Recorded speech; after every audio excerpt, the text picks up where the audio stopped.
Muraho, reka tubasuhuze kandi tubaha ikaze hano mu Birembo, ariko kandi tunabaha ikaze hano mu murenge wa Bumbogo. Nimba utarakoze subscribe rero yikore, kuko ubu nibwo buryo bwiza bwo kuba wabona imari ya makeya iri mu nkengero z'umujyi wa Kigali, by'umwihariko hano mu murenge wa Bumbogo. Aha rero iyi nzu tukuzaniye ihagaze miliyoni 120. Miliyoni 120 uraza uyishyure, tuguha inzu ikiri nshyashya, yubatsewe mu buryo bugezweho, ikoreshejwe ibikoresho bikomeye,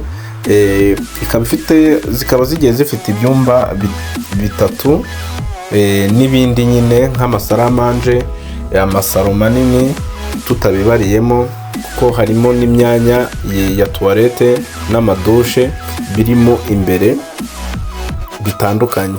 Ubwo urumva iyo nzu ikozwe mu buryo bugezweho, kandi izi nzu ni nshyashya cyane, ni nshyashya rwose. Uraza uyibemo usange ikunogeye.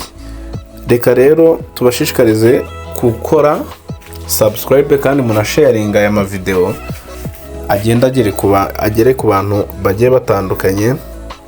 Iyo ni inkunga ikomeye cyane. Murakoze rero, reka duhure mu yandi mavideo kandi mutuvugishe, turabafasha kubona imari iyo ariyo yose ushaka ku mafaranga ufite, ayo ariyo yose turakwakira. Murakoze cyane.